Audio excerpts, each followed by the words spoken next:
All right. Welcome back, everybody. We are here, Kilo Miles and Ubel, for one last game of the night. For For real this real this time. time. There Yeah. it is. Yeah, As it's we're just getting the normal kind of Smash Ultimate Online experience. but hey. Looks like we've got most of it worked out right away. And ooh, I like that call out with the landing nair from Meme Hack right in the beginning. Ooh. Yeah, it's just starting off like how you kind of expect it to be, right? This is Crom coming up against the Villager, and oh, you better be. That was almost a very early ST on Sacramento State's part, as both of them are. I would say it looks very slow paced, but I know that both of them are dealing with a little bit of delay. But Mm-hmm. still, it seems like Montana's representative over here is starting to figure out a little bit of the timing and start to put on that classic Crom pressure that is so effective. Yeah. They seem very partial to that jab, forward tilt, forward smash. I mean, just hold forward. You know the drill. You know the drill. You know the drill. As they go for that up B, and it actually does catch Harrison on the landing. So Meme Hack is going to be in disadvantage for a little bit longer. And he's putting together something as much as he can. Of course, the Ooh, just crouching here, waiting for the down tilt perhaps, but wasn't ready for the immediate forward air off ledge. That was terrifying, Oopal. yeah, but it does come down in Meme Hack's favor. Able to close out with that classic Crom forward tilt, which is just so effective.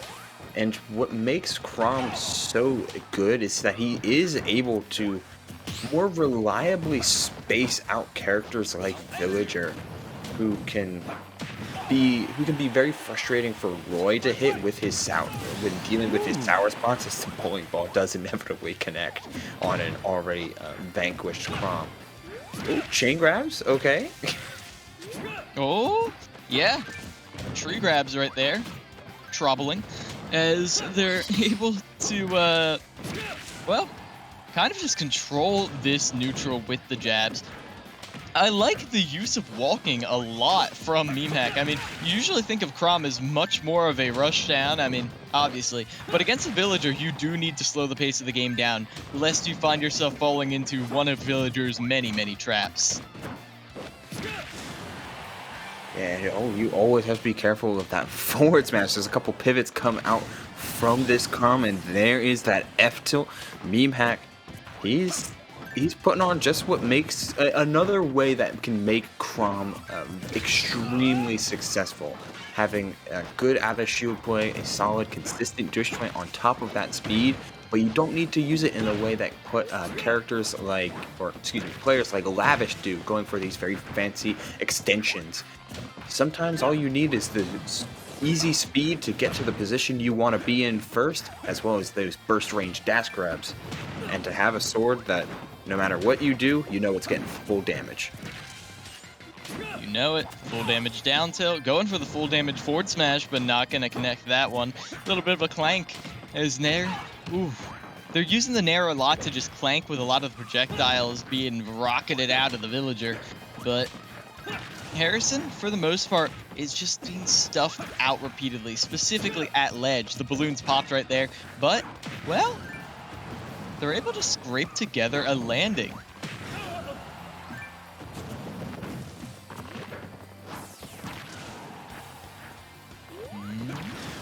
Okay, here at ledge. Get the forward tilt edge guard again. I appreciate them not always going for the F smash until they have a hard read. Meme Hack well aware of how to do this, as they are very well aware of their positioning on the stage, going all the way up to get the back air, but still not quite enough to get the finisher. And holding on to this. Wow, that empty landing into the up tilt. That's not a move you see much from Crom as much as it is from Roy, due to Crom's model being a little bit awkward and not having the same kind of oomph that Roy's up tilt can have. But either way, that empty landing into a jump call out, That's going to work regardless of the move he chosen with high damage. It was the right option to close out that game with a 2-stock victory. Yeah, Great start. Well, those are your first 2 points in. I actually have no idea if this is actually their first week, but yeah.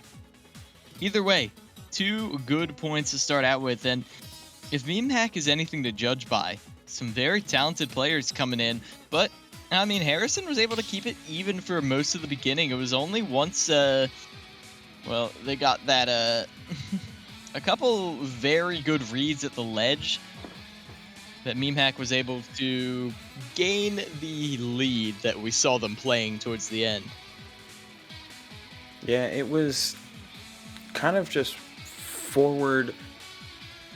It was forward progress at its finest, but it wasn't like rushing in and doing the stuff that certain rushdown characters are kind of forced to subscribe to against Villager and his back foot kind of playstyle. Chrom took space as it came and used those wide arcing swings like forward tilt to break through any of the slingshots, clank with them, and keep moving forward. Yeah, I do have to say, I feel like it's funny to say this, but like the Villager, it almost could have been even more fluid. Like, I had not seen a high-level Villager until recently. I had the pleasure of seeing Javi on Earth quite a bit, and I feel like Villager players do kind of underestimate how much pressure they can really put out. How there really can always be something hitting your opponent, and how even though Villager plays this slow-paced game, if you're in the right position at the right time with the right call-out, you can be in there with almost constant pressure that becomes unbearable. And while they can't keep it up the whole game, it is still monumental to hold. Yeah, I mean, I completely agree. Like, the Villager is best put on its showcase when you watch a player like Pokelam play and see the kind of shift that can happen from one type of playstyle to the other. And here we go with the wide stage pick from Harrison, looking for the most that he can do with the space that he's given. And so far, these jump-ins and Lloyd Rockets are doing pretty good thus far. Though the safety does net him a grab off of an up B out of shield whiffing. Villager playing calm and keeping the slingshots out as much as possible. Out of shield options are going good. Harrison looking a lot stronger in this early game than he did prior. Oof, and look at that. You almost connected all that up B, but not quite, my friend. As Harrison is able to get off the ledge with the forward air right there. Not looking too shabby at all. Trying to grow this tree right in the center stage, but Mimak just smacks them right away from that. They don't want any part of that. No gardening on my watch. Yeah, playing on shield, like that's what I've really been adoring from Meme Hack. Oh, as the up smash takes the stock, that's a particular anti-air that you kind of enjoy to see. Like Chrom's up smash kind of has a notorious for falling out much compared to his counterpart. But if it works, it works. And if it definitely works to power through that armor, the great landing aerial to catch the dash in, not letting things flummox too far. Wow, these F smashes as well. Holy moly. Yeah, very beautiful F smash right there. Is that tree shriveling up as you get the down throw. Oh, it's a juggle situation, and you know Chrom loves those. But you're not able to continue it that far. On shield has been the way that both of these players have found a lot of their success. Harrison baiting out these soaring slashes on the same way Meme Hack will blow through the jump out of shield nairs that Harrison loves to perform with that stable disjoint. It's been very, very solid on both of their ends to play around to this both of them having a very strong out of shield. As the run off the stage gets him away from the forward smash, not taking a potential punish off of just a normal F tilt. Harrison has a hello there, Harrison. Yeah, it's been a whole lot. It's been a whole lot better for Harrison up until that forward smash that he just took a nice stroll straight into. Yeah, I mean, you've been going for that tree all game, so the euphoria of finally hitting it, it gets to you. You're not ready for the instant sword to cut down your dreams. As now you get them in the butterfly net. Drop from Halo kill. Nice damage.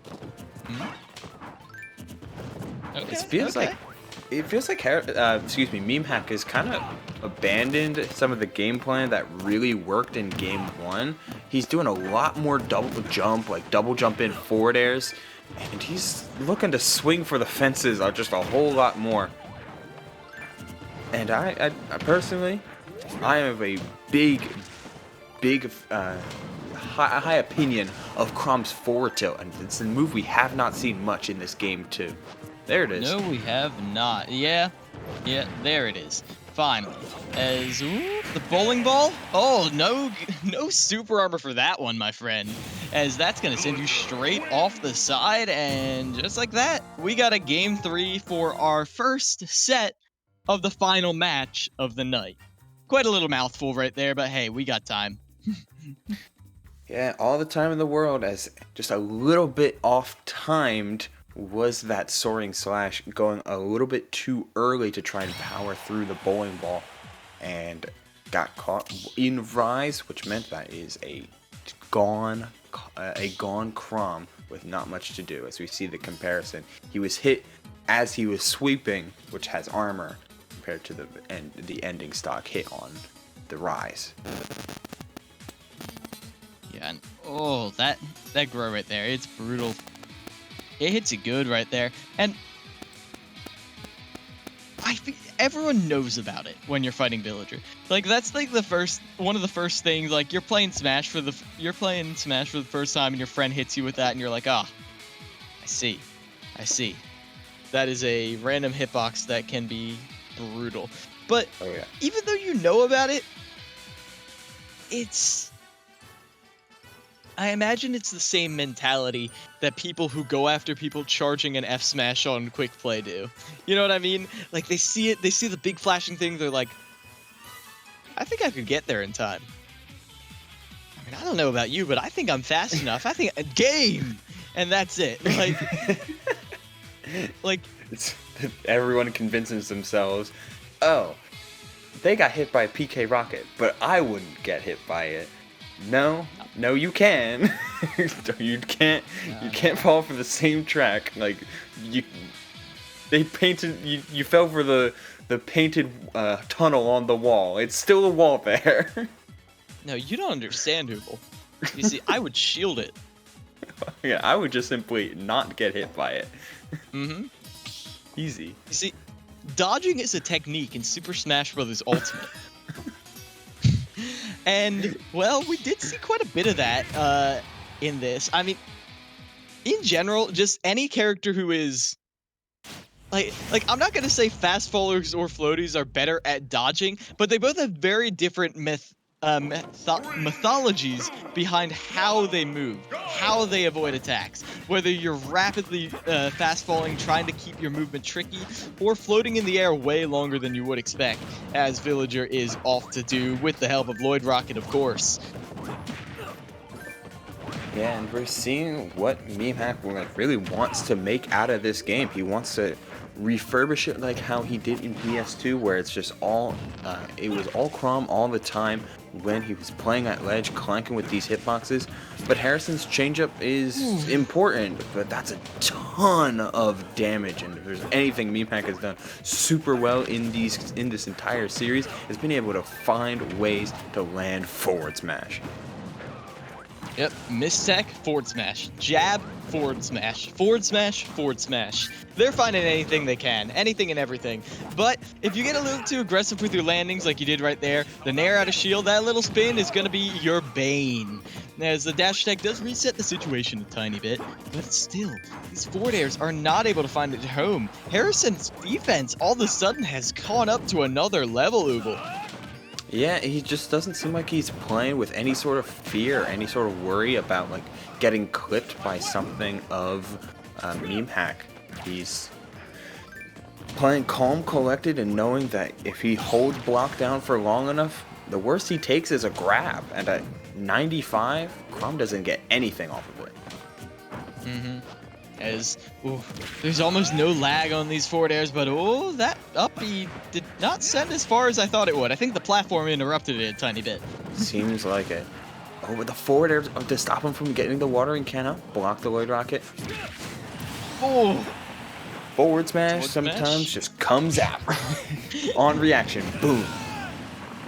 On reaction, boom. Fireworks. As Harrison evens up the stocks almost immediately. The up tilt doesn't change much though, as like you said, Crom's up tilt a little more awkward to use than his flaming counterpart. Yeah, it's the small differences that are so weird as okay. And Harrison adapts from game 1 though, jumping out of that situation as he had been most of the times. Harrison has found a lot of success retreating to ledge and retreating to the platforms, as well as just jumping away from a lot of spots. It's that kind of it's that defense that has grown throughout the set that has netted him this lead that is currently climbing up to the 60s now. Yeah, you have to be careful about the pressure that Crom can put on, because that hard-fought lead is still there. We're still there. Okay. The hard-fought lead is not there, as almost immediately Harrison holding strong. They understand a chance when it comes by them, and even though they had the lead before, they still obviously did not want to well, you don't want to drop anything you don't need to, as they're just spinning around, getting the nairs repeatedly. Oh, and on each one of these tech ins, they've gotten another meaty punish, another tech roll in! Meemac. Oh, maybe getting a little flustered towards the end right here. They just want to hold in and get the kill, but that mentality is putting you in at a serious deficit landing up there. Not going to be enough to kill quite yet. Just throwing out these hitboxes. Up smash, up tilt, forward smash? No, just a grab here. Yeah, out of shield like that, it would have been tough to get a forward smash like that. As good timing in order to get the armor through it, but here this percent is starting to get worse and worse. Things like grabs will start killing it soon, if they haven't already. Gets the down tilt to try and trade. Harrison approaching with these Lloyd Rockets, and they're out. As soon as the first one is gone, they're out, and there's that grab, whiffing the punish in the sweet spot of the back air, closes out from full stage as Harrison flips the entire script of the set in that game 3. He started out getting 2-stocked, and he ends it with a 2-stock. Beautiful right there. Harrison really turning that around. I was saying the Villager didn't really feel like it was flowing in game 1. Yeah, they definitely found their flow. They found their rhythm towards the end there, as they just kept up a constant barrage of pressure. And even when they got reads like that, well, they can always change up the script a little bit. Yeah, and it really felt like this game that was so close shifted drastically once Memehack had SD'd just so unfortunately, like a fast fall straight down. Looked like he was holding down for just a little bit too long, trying to fast fall to a ledge grab. And after that, everything just fell apart. Certainly did, as Sacramento State in their first game is, well, they're coming up big. They've got some new stuff coming on. They got some sauce. They got some swagger. And I'm excited to see what else they're bringing to the table, because again, this is Doubles and I's first time observing these two newcomers, and I'm honestly pretty impressed with Sacramento State thus far. Yeah, just so strong determination and willingness to stick to a game plan and mold a new one when that style wasn't didn't fit the need to find the victory. As the next two players will be coming up, that'll be Diego and Rodoku. Will be a pair for Sacramento and University of Montana, respectively. Who they play, how they play, we'll find out today, right now, in these next coming moments, because it's a mystery to everyone. Yeah. I mean, for now, I guess we can just take a step back. Probably going to be a little bit more casual, just for all of you in the audiences. We don't really we can't sit here and analyze Diego versus Rodoku, because we don't know who they are yet. But what we do know is about the Crom and about the Villager. Now, I gotta ask, there are a lot of varying opinions on Crom, and I've thrown mine around a lot. What are your thoughts on, like, the character as, like, compared to their, like you said, much more popular counterpart as of late? I think Crom is still good. I think Crom is still a fantastic character, of course. Like, that's out of the question to think he's, like, the difference is Lucina and Marth, where Marth is objectively like a mid-tier or something, like, you know, and even that's already cringe. But Crom, where Crom, I think the metagame is gonna go, and unless something drastically changes, is the fact that you have to lean into that consistency and also the minor model changes. For instance, a Crom is a little bit taller and reaches a little bit farther, so Crom's forward smash is leagues better than Roy's because it's consistent hitbox that's longer than Roy's. It's kind of hilarious, but things like that, things like F tilt are all function in that same way.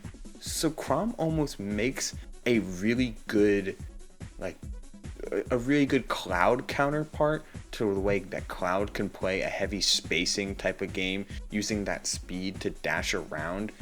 But you're not always going in, you're more or less just using that same reach to poke with incredibly strong hitboxes and set up consistent, repeatable ledge traps. Is it the way the players want to play Crom? No, Crom is absurdly fast and has great juggles, and you can do some incredibly fancy stuff with him. But I feel like the way to play Crom slowly but surely will head to the defensive rather than the offensive.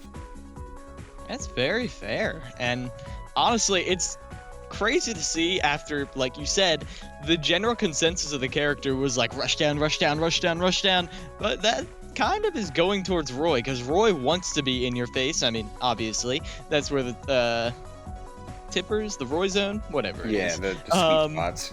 Sweet spot, that's the word I'm looking for. But, yeah, I personally do think that the recovery is pretty exploitable, like, but not for every character. Like, I feel like Crom might be good as, like, a co-main, you know what I mean? Like, I think solo maining Crom is going to be very difficult, specifically because of that recovery, because if you come across a Villager type character or a Pikachu type character, or I'll be honest, even Jigglypuff sometimes, shout out to it can be really tough. Like, yeah, shout out to Base Mage for real. Base Mage opinions. Oh yeah. Roy Buff is even. It's like, how? What? And he beat Cola. It's like, okay, well, I guess he's right.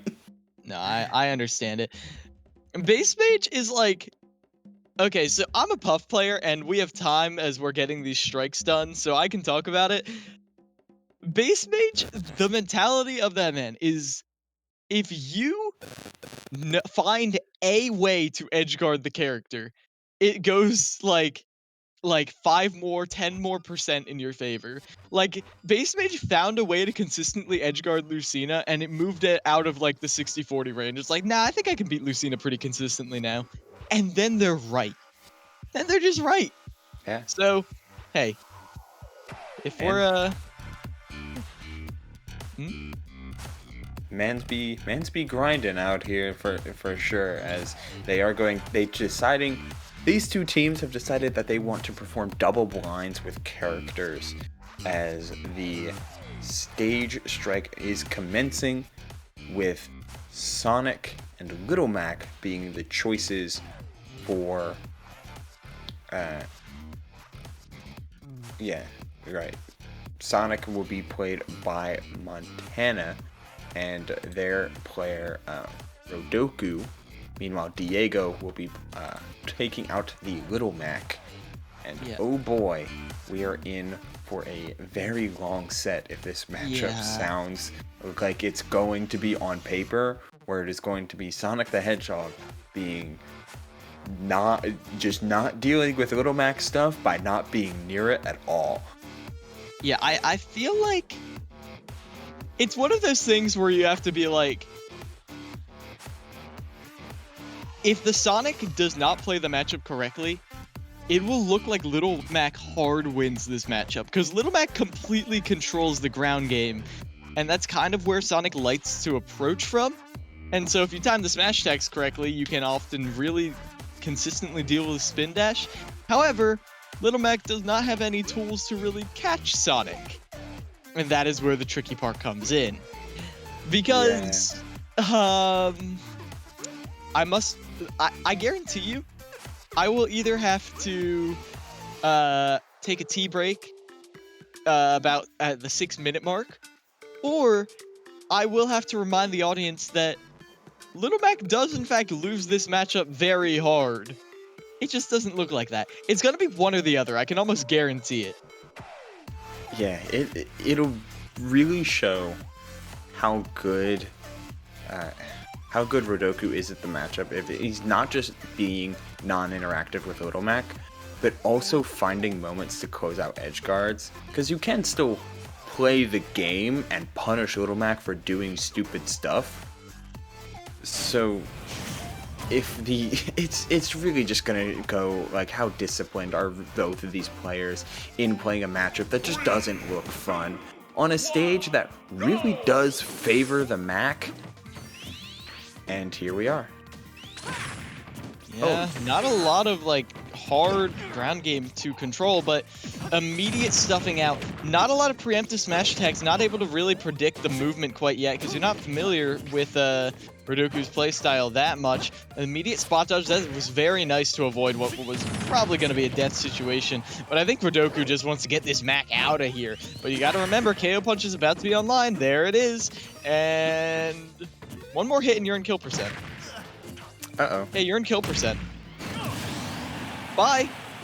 And this is the matchup, Ooble. I must remind the audience that Little Mac does in fact hard lose this matchup. Yeah, it's Rodoku trying to do the funny Little Mac thing instead of the correct Little Mac thing, which is why we're on Smashville in the first place. He wants to edge guard. He wants to take Little Mac's jump and, you know, hit him once and have it be over. But you have to respect KO Punch. It is what warps the entire matchup spread of the character. It's what gives him the X factor he has at all. For the fact that he can take your stock at 40 routinely. Especially when Sonic has a lot of multi-hits that'll charge up the KO meter without closing out stocks very easily. If you're going for very preemptive edge guards like that, you are going to finish them off, but still not without taking a little bit of damage on your own. Trying to protect that spin dash. You best be mistaken, son. As this point, ooh, tries to use the counter to get a safer way back to the stage, but still. Okay, Rodoku is playing this solid. He's applying pressure with spin dash, but still being quite safe about it and having a consistent way to kill. He still has his jump. Oh, he didn't have his jump. His jump got taken, and that is it for Diego. And that's how you draw it up if you're the Sonic player. Just constantly getting by with cross-ups and blazing speed, and closing out stocks with easy edge guards off of your delayed forward air. Also, wow, that homing attack did not connect. That down smash didn't connect either. A couple unfortunate spots for Diego. And the thing is, you know it's going to be a tomahawk, but because of how fast Little Mac's options are and often a little bit unpunishable when he's right in your face, you don't want to go for just very, well, you can't punish the tomahawks like you would with other characters if you read it. Because the down smash. Oh, the down smash 2-frame. The KO punch is still intact. A couple F tilts. Oh, but there's the dash attack using the invulnerability correctly. Oh! Pineapple. Yep. This is just how Little Mac ends up going, right? Like, it's extremely tense off stage. Very careful to, you have to blitz them off stage. And Spring is usually a very consistent way to cover that single spot right next to ledge. Diego was trying to hit a very clean angle to drag himself with this stage, potentially get a tech even if the Spring hit. And that is the way these matchups often go, and it is unfortunate. But Little Mac, even though Little Mac loses matchups, the games often end up being very close. But the issue is, well, as you can see, in these like clutch scenarios towards the end, it's just so much harder to get the final hit. Especially when you have to burn all your resources just to get to that final stop. Little Mac is, if anything, tense. And that, for a character that is deemed widely as so not good, he makes you sweat, regardless of situation. Like, there was a universe that flashed before all of our eyes that said, wow, the 2-frame down smash hit, Little Mac has KO punch, Diego can win this game off of just like 2 hits because Little Mac. Now, that is not what happened and not the direction the universe took, but it is what it is that we have in store for us, as I think both of these players are starting to get some rule set up. Alright. Okay, so yeah, they're going through their stage bans here. That is the conundrum that both of them are coming across, which, hey, they're 2 new teams, so they gotta get the order of operations set and ready to go in their process. Yeah, we got some bans coming on. We got Lilat, Yoshi's, and Battlefield out of the way, which, yeah, no, that tracks. You don't want triplats as Little Mac. I mean, come on. You could argue against. You could argue for not banning Battlefield in, because you're the Little Mac player is picking. So, why would you not choose to ban something like FD? Battlefield is a stage where you're removing your top platform potential camping as your bans. However, you're also giving Little Mac a pretty small stage overall to work with. It's kind of here nor there how you want to play the matchup, and it really seemed like the Sonic player, Rodoku, was choosing to be a little bit more whiff punish happy, trying to play a mid-range to focus on edge guards and not completely non-interactive, which I will applaud him for, because thank you. I didn't want to see 2 or 3 games go to time, personally speaking, despite how correct it is.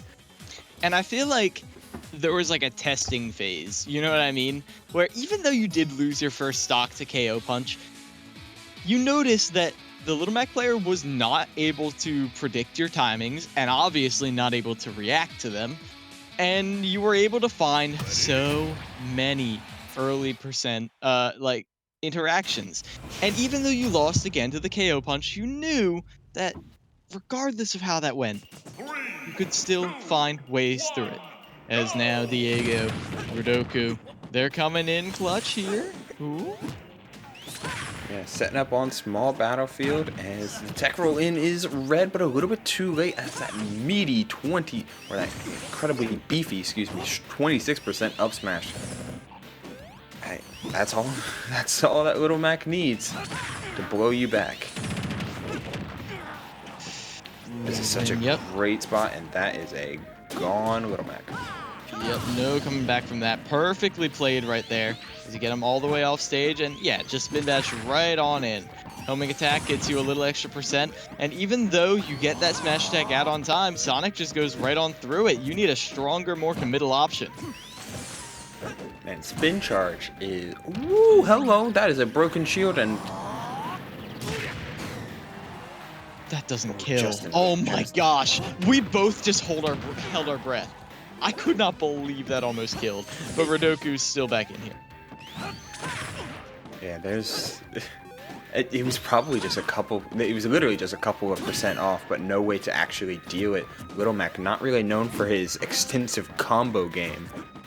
But KO Punch Online, definitely going to close out now up until the spring hit. And all it takes is that little bit to remove a KO Punch. It's just so easy for Sonic to get in and out of Little Mac's threat range, despite how fast the character is, and that forward air is so consistent at edge guarding. Now this is where it ends. This is where not Canisius. This is where Montana really finds their their point total climbing back towards their favor. And even though you do lose that stock, to be honest, even though you've got a comeback mechanic, you need to take this stock now for any sort of winnability. Like, this KO punch will decide everything. He's gonna come across it soon. 45%. It seems like Radoku's just being a little bit too platform happy, and Diego finding a lot of strong up airs. The KO punch whiffs, though. He was trying to mash it in the scramble. The forward air doesn't clutch out, but that counter comes through. Rodoku's movement, by the way, has been insane. Finding a ton of really good edge cancels and making small battlefield seem huge. Oh, yeah. It has been, frankly, beautiful. And, well, just like all good art, you'll still be thinking about it later. As Radoku will be finishing up here, and overall, that was a very good way to deal. Like, you found the answer, and even when you put the pressure on, you still had in mind, okay, I know this Little Mac player's habits. They're not gonna schmix me. They're not gonna hard read me. So I'm just gonna finish them off. As you might want to check your mic real quick, but yeah, it's I'm just enjoying the proper counterplay, I suppose. Like, Diego played that as he arguably should have, trying to be as grounded as much as possible, but you get to see the strength of spin charge into forward air. It's such a good bread and butter, and it sets up for edge guards super effectively, and even more if you need to with Sonic, who has really good airspeed and some suite of solid aerials. But against Little Mac, you don't need to go for more. Just hit that forward air, find a way to hit one more thing, or read a counter if it comes up pretty frequently, and that's all there is to it. really is. As I hope you're not sick of Little Mac, though, because we've got our next two players coming up, as the University of Montana will be sending their Little Mac representative in glory, while Javi will come in for Sacramento State with his Piranha Plant. Yeah, the 1-2 is coming up with the guy from Brooklyn beating up Potted Plant. Yes. It's hilarious that Little Mac is just from Brooklyn. He's just from. I'll be real, guy. I didn't know the lore, but like Mushroom Kingdom, that's like not that far away from Brooklyn, so like. I think it's probably like you just get on the Long Island Railroad, like it's alright. Yeah, of course. But yeah, the Plant Mac matchup. You know how we said Mac Sonic would be hard for Little Mac? I think Plant Mac is hard in a completely different fashion. Yeah, this is gonna be a challenge, but it's going to be a little bit more. It's gonna be absolutely an easier challenge for Little Mac to overcome, because while Sonic can easily edgeguard and run away from you forever, Plant's key trait is he's a very good ledge trapper, and B, Piranha Plant trades very well. Weight on top of Patui being so active means that hitting Plant in the wrong way, in the wrong type of situation, means you're eating a spike ball to the face. And they don't even have platforms to mix it up, which I feel like is to both their benefits. Like, again, I kept saying it all day. Final Destination exaggerates the extremes of all characters. We're going to see some extremes here. Yeah, we're seeing the extremes because this is where and how Little Mac wants to play. But that active dash attack pushing Gory off stage, air dodge being read because of the Patui, but the mash out from Gory. That's the type of stuff that you need to see. The Patui quite literally makes the character as good as Plant is. Like it's that and a mixture of things like poison gas and dash attack that keep Plant alive, and up smash as well. Like you see there, Patui giving you a chance to get off ledge and a chance. Oh, yeah, no chance right there against that. No amount of hitting the potted plant will do anything right there. You are gonzo, and Gory might just be dead. Oh. And remember, they only get one side B off stage, so they're still going. Let him go. It's okay. It was fine. He couldn't make it back anyway. But there was 4 of those. Sure. Oh, letting the poison gas out a little bit too early. You lose a lot of that charge. Javi's dash attacks in these neutral center stage scenario are incredibly suspect. Like, dash attack is great when you have a smaller stage to cover, but Plant isn't fast enough to make it an effective burst range. But that down smash sent at a disgusting angle, and Gory is not going to be able to make it back. And now you've got the poison gas online, and you're able to grab them in it. Okay, there's your combo right there. Looking for it all there. I like that Gory has been focusing a lot more on F-tilt than just raw smashes, going back and forth. It keeps Little Mac a little bit more mobile, and you still have down tilt into the KO punch as a true confirm. But can you get back to stage? No. No, you cannot. When Javi begins the slow climb, this is slowly becoming, well, an incredibly close set. I mean, University of Montana, Sacramento State, both brand new to this league. I wasn't sure what to expect from them, and sometimes when you have the new teams, looking at UT Arlington, they come in and they just dominate. They're like, hey, we're the new kids on the block, you better respect us. It's hard to get a feel right now, as they're very scrappy, the both of them, and when you have such a close game, it's hard to tell how they're going to perform against the other members of the EGFC. Yeah, it's hard to gauge just the background, I think, of the players that we see and that a team will comprise of. Because I know you'll see teams like St. John's have multiple insanely good players that have a heavy background in going to events outside of their college. Like, do we have that same kind of repertoire in Montana? I'm not so sure of the Montana scene. I'm not sure about you. Sacramento, however, has a NorCal located in North California, which California is a incredibly bustling scene when it comes to multiple different fighting games and competitive experiences. Do these players have a background in their own scene? Time will tell. And well, these two seem rather evenly matched. Yeah, at the moment, yeah, NorCal's standing up against Montana. It's nice to see, is Montana apparently home of the Little Macs. Did someone check that map? Is Montana the Little Mac state? It's possible. I'm pretty sure it's been a Mac for each side, right?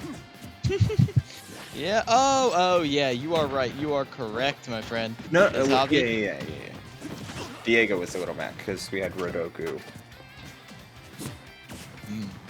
All right. Now, Javi, at the moment, has been just playing the spacing game to the greatest degree. And if you wait too long in front of them, you're going to be eating a lot of damage. I mean, that's Plant's entire gimmick right there is, ooh, there's Mac's entire gimmick right there. You find the uppercut right there, and now, well, the glory is all to Mac, but this can easily be reversed. Javi just needs to get one offstage interaction, and they might just be dead. Yeah, one down smash, that's all you need. Yeah, that seems to be a sleeper hit for the for Javi and his repertoire of punishes, while Patui and Poison Gas will always be the main events when it comes to Piranha Plant's usefulness of tools. Down smash sending at that brutal angle is disgusting for Little Mac. Why do you see Gory just retreat back to center as soon as Javi got his boots on the floor, or his pot on the ground? Oh, that's gone. The Poison Gas trying to recover to just right to stage and not go into ledge, and you're gonna completely surrender his lead. You know, at this point, Glory. Ooh. Dashing right now, they're barely. Ooh, I like that little bit of microspacing, avoiding the Patui, avoiding the Poison Gas, because you need to be avoiding all of this if you want to get any sort of mileage at all against this Piranha Plant. Ooh. I'm really liking Gory's patience, but it's rough to see him find quality starters, or at least what qualifies as quality for Little Mac, with these down tilts, but just miss the finishers that he desperately needs to close out his stock. Not to mention Plant's own weight, but that dash back into a straight forward smash is gonna do it for that stock. Now we've got it going. There is not really a chance to see the KO punch. Very low on the meter, but still plenty of kill power. Oh yeah, especially as, oof, you're able to get them towards the ledge. This is where Mac gets a lot of the mileage. A surprise F smash right there could be your doom, but you mistime the spot dodge, and you go straight into the Patui on your recovery. Javi bringing it back for Sacramento State. This is a scrappy Sacramento. Yeah, they are bringing it back to with the additional point for the tie and then the 2 points for the lead. And this entire spot that we're going to be seeing, that Patui almost sealed his fate, because what we're going to be seeing coming up here is a recovery route that Glory chose every single time. And I'm going to be honest, I'm not sure of the better ways to go about getting around to Patui, since it covers such a wide arc. But as we see it move forward, Glory wanted to get his side B back to ledge or back to stage, that general vicinity, and Patui, it covered that entire area. You gotta watch it going again. Half speed. Look at the angles that are gonna be coming on here. Excuse me. The angle that Patui covers. It's so active for so long, and even if Mac wants to side B here, he's missing stage, leaving him for open punish. If he side B's here, he's hit by the Patui. If he side B's here, he might be too low. There's not much that Mac can do. Yes, but try as he might, he falls victim to the spike ball. Yeah, that is going to be the finisher there, and that is why Mac is considered to be low tier, mid tier, wherever you want to put him. I think he's probably mid tier just because of, well, it's Peanut. Holy moly, it's just takes? Even Peanut says he's low tier. Yeah, no, I agree, but like, I feel like he's one of the, okay, this is me not being like high level player, but I feel like he's one of those characters that just does so well against lower level players, so you can make it shockingly far in bracket. Oh, Like, yeah, absolutely. Little Mac is...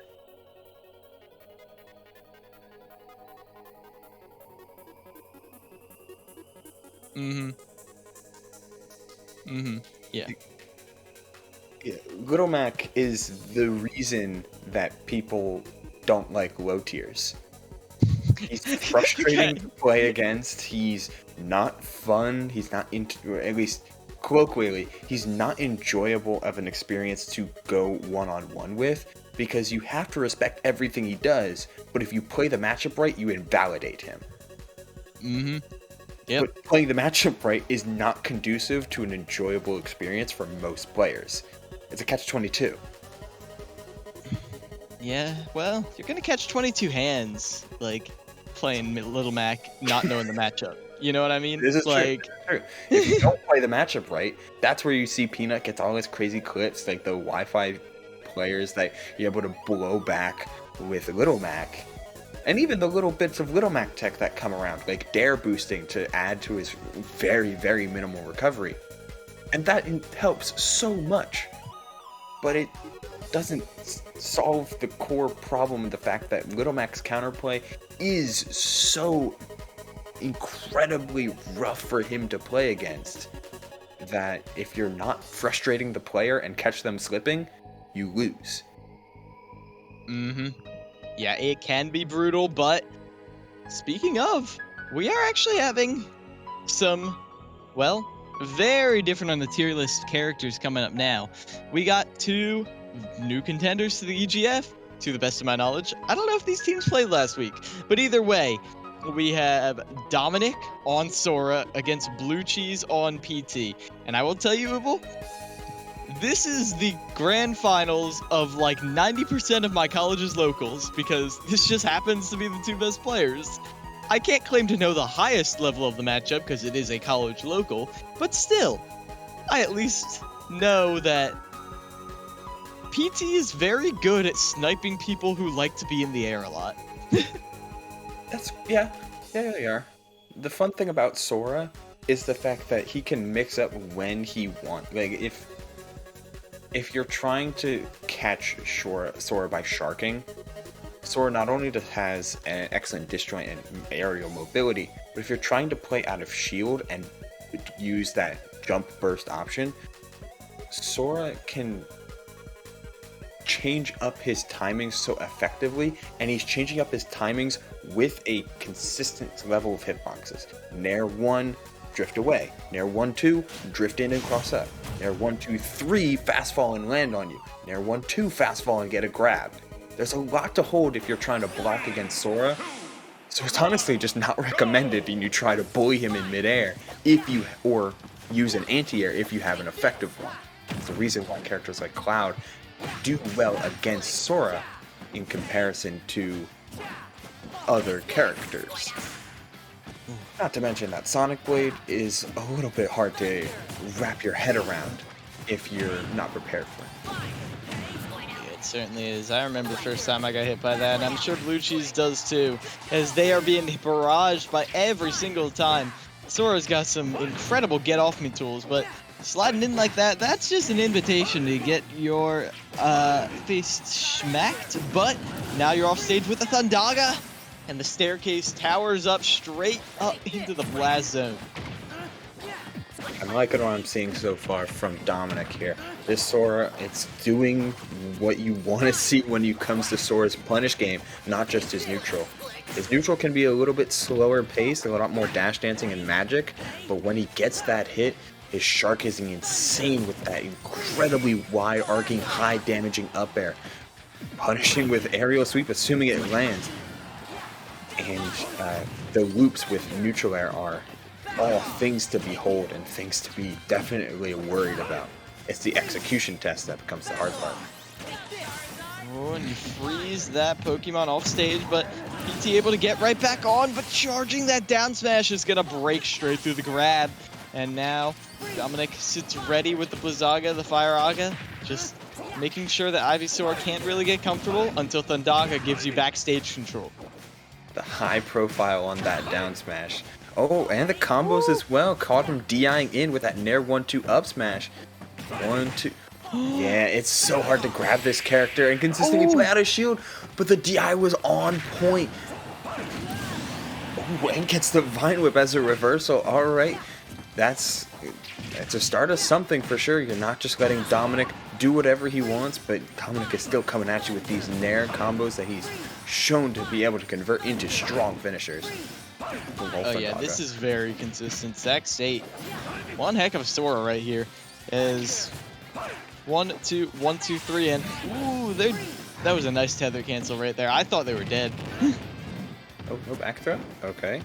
Trying to just maintain it on stage, get something going, but the rage kind of threw him off. Gets the F tilt. And yeah, they get caught by the Sonic Blade as well, 166.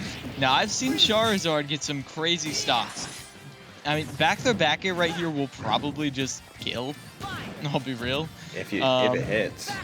A sweet spot back air, though, will definitely kill, and the aerial sweep right out of shield. That will close out the stock, too, as that was a very, very good performance on the Sora for Dominic. Just hitting his strings, not doing the full crazy, like where you get 15 Nair loops in a row, but Nair 1-2 up air, Nair 1-2 up tilt, like those already are some really, really consistent bread and butters that set up for great juggling situations and put your opponent in the air where you want them to be as Sora. Look at this down smash, by the way. Invincible! Smile. He high profiles and invulnerable, because he needs it. He? He needs that? Yeah, he needs it. Smile. I didn't know. I thought it was just a high profile. I thought it was like Incineroar. No. No, yeah, he's got intangibility on frame 3 and full intangibility for 3 frames, and then his lower body is still intangible for 3 more frames after that. So it's like kind of 6 frames of intangibility. And he jumps. So like he's even harder to hit because like Z-axis shenanigans. He needs it.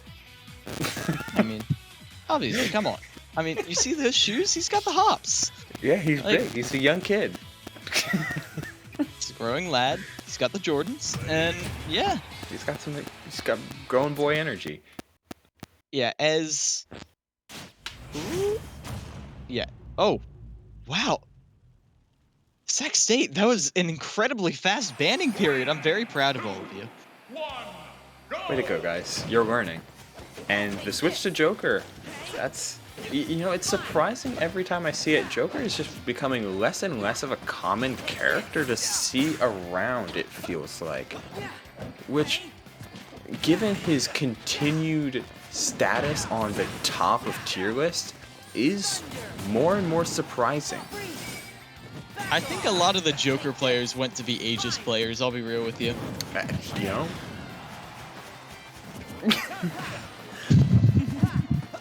I'm not trying to say that he's bad, mind you, to anybody that is mistaken me otherwise, but it is surprising the fact that we don't see him more than what we already do. And it's because honestly, of how good he is. It might be because but he's still losing right now. Oh yeah. You know, yeah, I don't need to defend myself. We just get to watch the new kid on the block swing this giant key around and put up some incredible extensions on Joker, who has a surprisingly good combo weight for loops such as that, being a nice fast faller to perform all of these added strings upon. But when Arsene is out, every character has to be afraid. Yeah, stalling off stage for a little bit to burn down that Arsene timer a little more, but that combo is not quite true. You're gonna get the counter straight out of it. Nice spot dodge as well from Blue Cheese, predicting that, well, very aggressive option. Not so nice of a counter, as Dominic is immediately there for the punish. Oh, the up air comes out before the aerial sweep, which might have actually closed out the stock, as a couple forward smashes are coming out from all sides. Like it's button haven, as these Sonic Blades are a really interesting approach option from Dominic. He's getting in and either crossing up and getting out, or just stopping in between in order to position himself for a proper starter. As the blue man is out yet again, but that's where these spells and how frequently you can throw them out are so troublesome for any character to break through. As now Dominic sent straight up. Uses that for a quick little landing mix-up, but the uppy off his ledge. Oh, predicting an aggressive option right there and predicting right. Oh, and now, because of that prediction, Lucci's down on their last stock, and you're getting an early Arsene because of the low stock, but still, are you going to fall for it again? Doesn't look like it because they go straight onto stage. It's straight aggression. Dominic wants to finish them now, as they, after the hit, were at 200. Yeah, and Sora should not be living that long, as that's some good damage. And the dash back into the Aegon as well. This is going to rack up insanely hard. But will he get the finisher? That's always going to be the issue, the turnaround, as Arsene goes away and another forward smash comes out. Air dodging through. And here we are back to a stabilized neutral with some of these spells going back and forth. Another Thundaga. I'm surprised he hasn't been Rebels guarding some of these very obvious magic. After you got called out so hard for the Rebels Guard earlier, I don't entirely blame you, but still, at this point, you've got to find some kind of clutch factor, otherwise Dominic is going to run away with this, and Sac State, by extension, is get the nair into the up smash, straight into that blazing blue star to finish them off. Yes. Oof. What a confirm. Yeah, that's I got hit with that on day one. Back hit of nair as well. After the front hit stops working out so good, the back hit, or yeah, the sweep around, that'll combo for sure. And Dominic looked real good with a lot of his stabilized conversions. While he wasn't wobbling people, he was certainly getting his damage and getting those percents up, so that mix-ups off of ledge like that aerial sweep or these big rising up airs like that would either set up into amazing combos or close out stocks. Sora's damage output when you're able to chain into up airs is nothing to sneeze at. Nothing at all. As, yeah, just a return to that. Notable, like I said, I got hit by that on day one. I had never played against Sora before, and I was fighting for my life against day one Sora. And I got hit by that, and I looked at the person next to me, and he just smiled and said, "It's true." And It's true. Sure, it's true. Sora's hits of the Keyblade, particularly with Nair and Fair, they have an absurd amount of hit stun attached to them, which lets funky combos be funky combos, which is why you see the IDJ up air being so prominent, able to land back hit, front hit, the meaty hitbox in the middle, fast fall, instant double jump, forward air 1-2 on fast forwards being so deadly, particularly against characters like Joker, Fox, or Wolf, where you get like fastball fair 1-2, or IDJ fastball fair 1-2 into down tilt, which can lead into things like up smash. Like, all this stuff that's labbed out is insane. It's hitting it that's the hard part, because it's hard. Yeah. As we got return to the classics, return to tradition towards the end. Ooh, whoops. We have Lucina coming in. Yeah. Lucina, how I've missed you. I don't know what these characters do, but everyone knows what Lucina does. Lucina's Sword the classic. swing. Sword swing. That's pretty much it. But hey, I can say that. I'm a Lucina player. But and going up against the Greninja, I mean, I don't think it's like that uneven. I do feel like Greninja may struggle off stage. The complete lack of a hitbox means that Lucina can just sort of float out there if she knocks Greninja far off to the side to finish her off. But besides that, being able to hit and run, being able to weave in and out is so crucial against this character. Yeah, and I'm completely with you, Miles. Like, Lucina does have the consistency to make any matchup doable, but when it comes to Greninja, who's able to catch landings so effectively and perform his own level of ledge trapping with things like Water Shuriken and combined with his own set of solid hitboxes and conversions, it can be a little bit tough for Lucina to maintain her positioning. but once Greninja's off stage, you're able to put the frog in either in block or off on the ledge. Things can get very right for Lucina very quickly, especially if a common recovery habit like shadow sneaking right next to ledge is left available, because that's a free counter and a very easy stock to take. Oh, you know it is. As at this point, oof. University of Montana could technically take this. Yeah, however, if they can tie. They can tie at the moment. Mm-hmm. If they don't, they could tie. But I'll be honest, I don't remember the last time. I think the last time I saw that was Mr. L. To get an 8 stock or 6 stock rather. So a 6 stock to tie, or just a 6 stock in general. Just a 6 stock in general. We saw one earlier tonight. We did. Yeah. I've had a long night, Oogle. Yeah. Oh yeah. Like, no blaming you. Absolutely no blaming you. But the Bakakun had a 6 stock over Blobman, as well as Noah had a 6 stock over Starukami in the same set. Rest in peace, Blobman. But either way, just the immediate sharking. This is Lucina's stage control that you all know and love. But luckily, hit and run. You weave in and out. You get that one hit. You get your 40%. Yeah. Meanwhile, Kalinda needs one thing and one thing only. One stock. Doesn't matter how long it takes. No, you can't just say that, as Kalita Well, is... no. You don't want to just take one stock. No, I get you. Yeah, that 4 here. Greninja says, my blue sword's better than yours right now.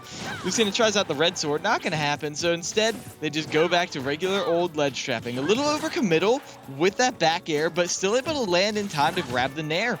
Ronald wasn't quite as quick with their attempt off ledge. Fourth throw, not gonna kill quite yet, but they're able to find the back air on the air dodge. Great weight right there from Ronald.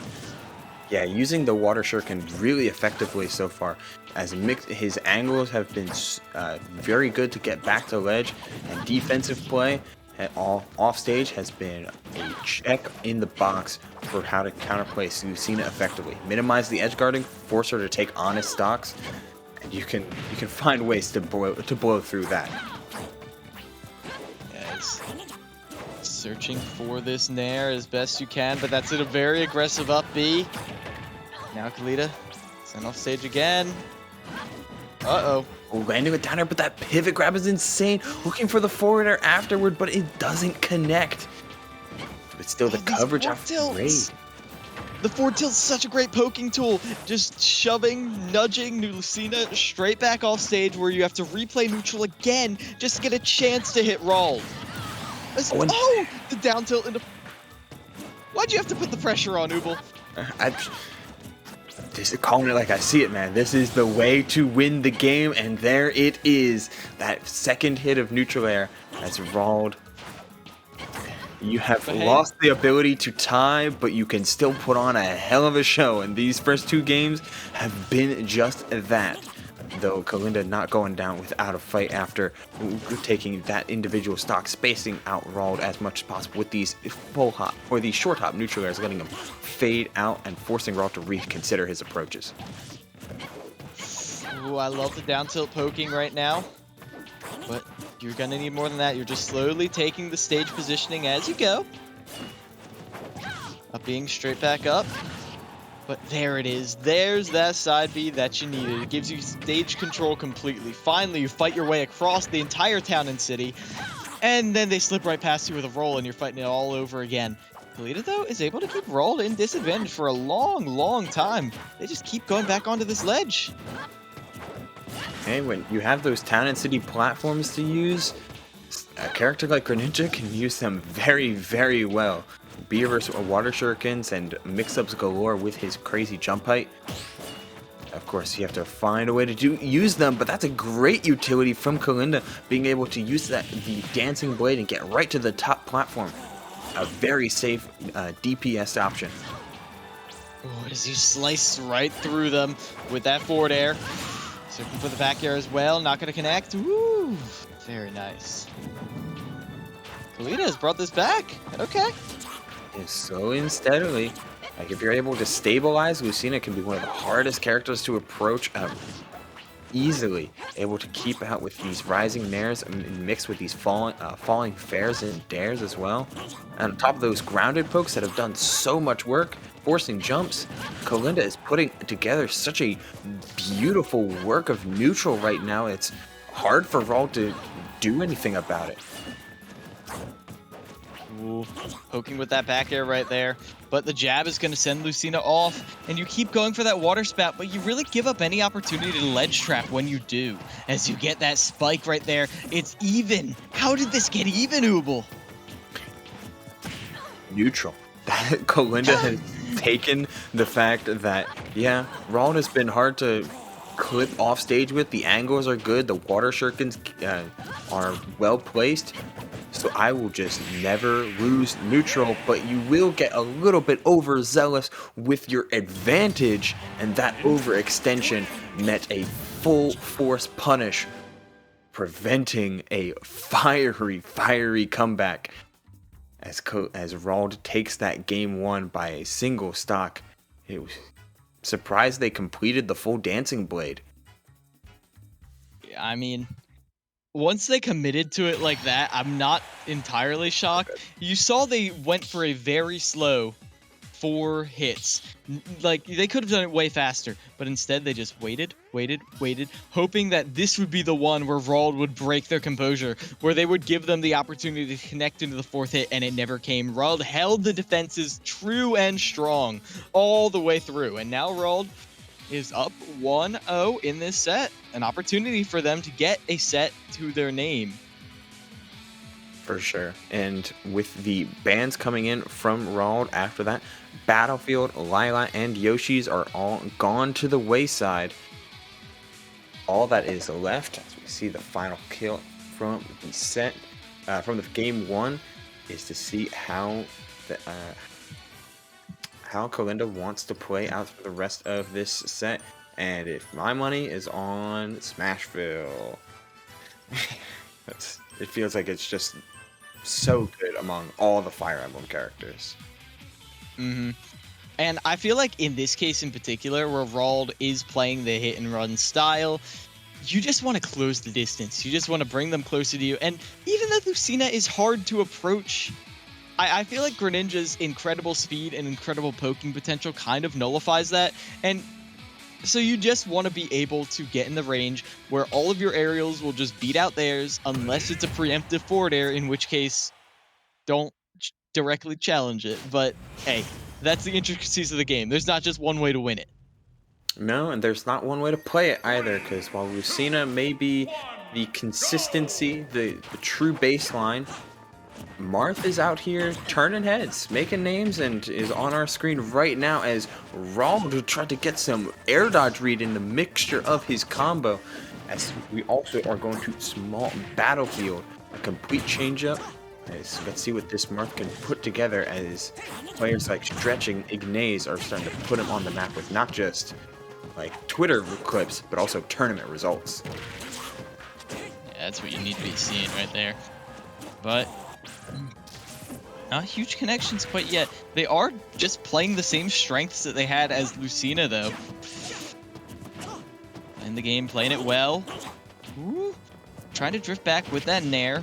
Hoping to catch him with maybe the back tipper hit, but Greninja's dash around range. Not quite as great for that as, ooh, great down tilt poke right there. Nair as well. It feels like Kalita is so good in these low percents, but last time they struggled to kill. Ironically, let's see if Marth will help them get this more consistent kill. That's why I feel like Marth is quite strong in a metagame that's really focused on like prolonged advantage and setups. Marth, if you're able to find the tipper setups, has that X factor that Lucina can often feel like she's missing. Tipper combos into up tilt or any of the smash attacks into the tipper dancing blade as well. All of those are so unbelievably strong. And did that also water save? Was that a water save?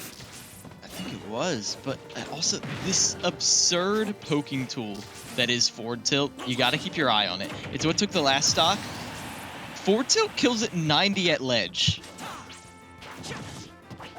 That's pretty good. And it's so fast too.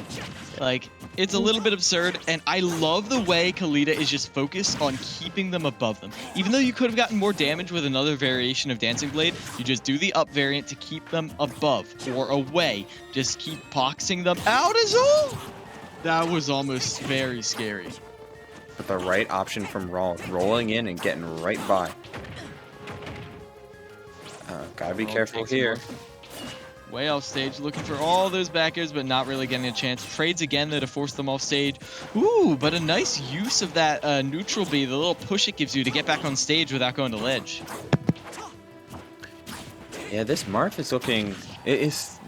Marth, it seems like Kalita uses the character more than Lucina, though Lucina is often the common pick as the swipe from that sword as a counter poke. The turnaround is all it takes for Raw to miss that tech and be forced yet again into a further deficit. With the up tilt into the up tear off the pivot, trying to read an air dodge, but not being given up by Kalita.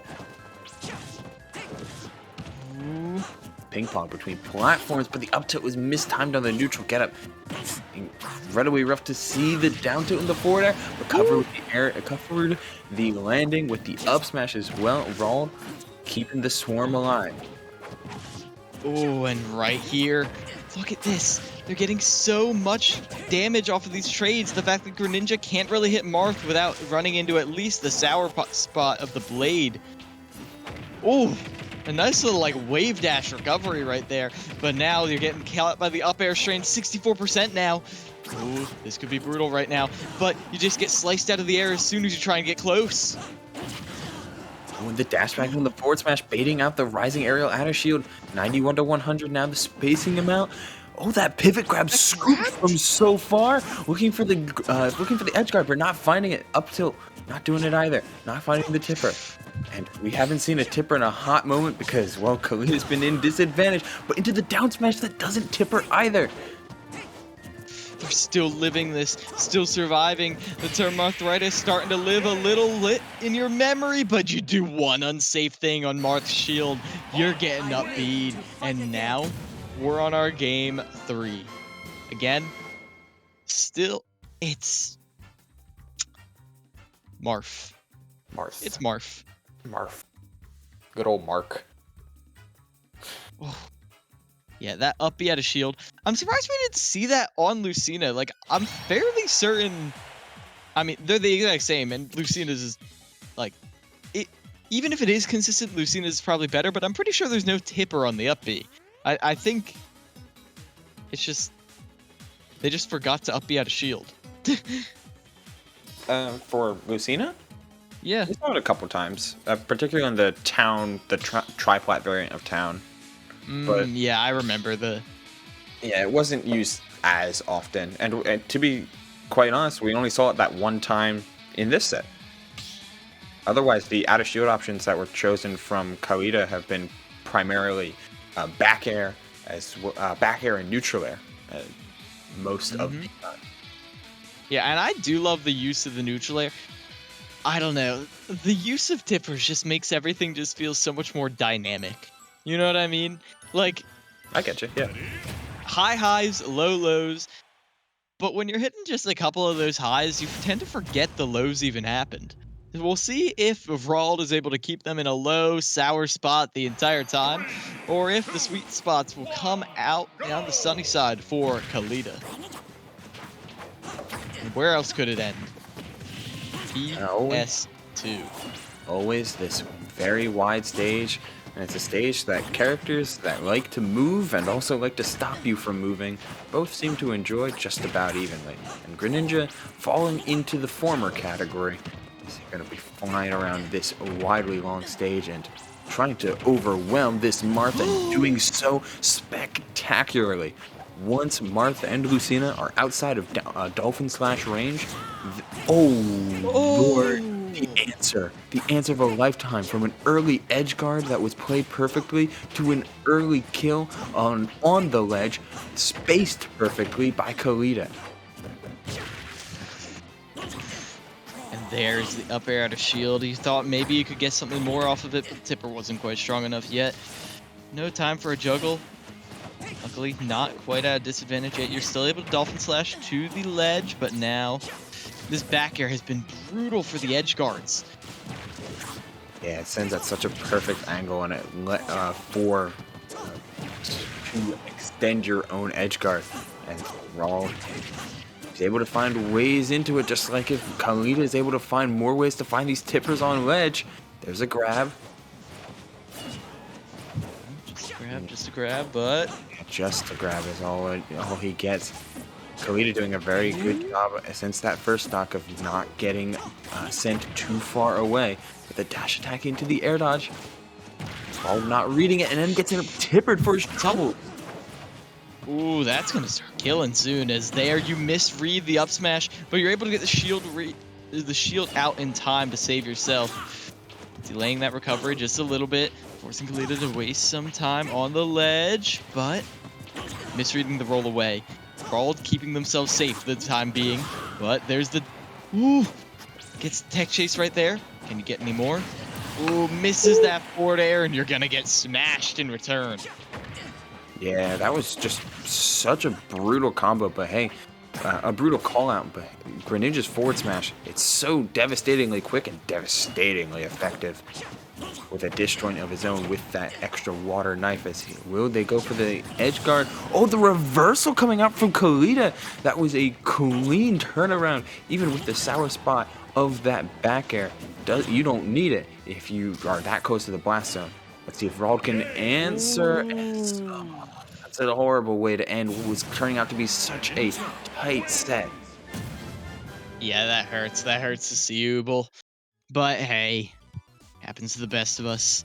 It happens to me a lot, I'll be honest. But hey. Sometimes sends the breaks, right? Like just...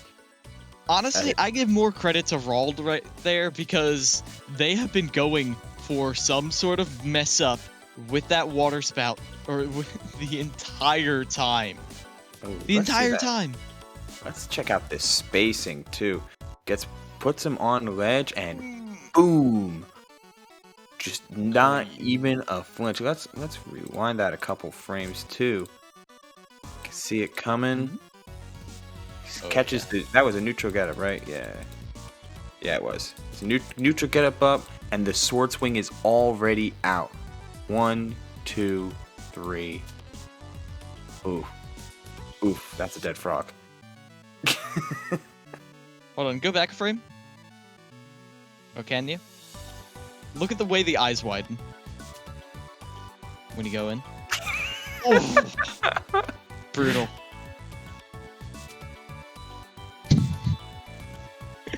Exactly. Looking like a shy guy out here. It's just like, oh. Ouch. Which, to be fair, I would too if a very sharp sword shoved the tip right through me. As yeah, that's some high school science class remade in medieval tones.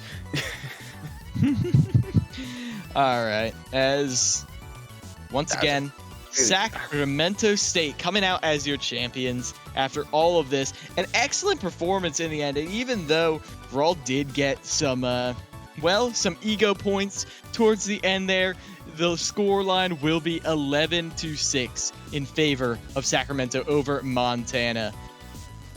But with that, just double checking, are we getting an interview? Yeah, it does not look like we are. It's late at night for us, and even though all of you over there in Sacramento, we are not. And so we are going to be wrapping up the stream for now. Thank you all so much for watching EGFC tonight. If you like what you saw, be sure to follow all the sorts of social medias. You got the follow button down below. You got official EGF, but also, you've got the amazing Ubel Soul right here, this side of me. Be sure to follow that at Ubel Soul right down below, and the House of 3000 at House of 3000 for doing all the amazing production. And if you want, drop a follow on me at Kilo Miles IRL. we would all appreciate very much. We do some amazing Smash content and some other stuff too, so make sure to check it out. But for now, I've been Kilo Miles. This has been Ooble. I hope you have a wonderful night. Take it easy out there.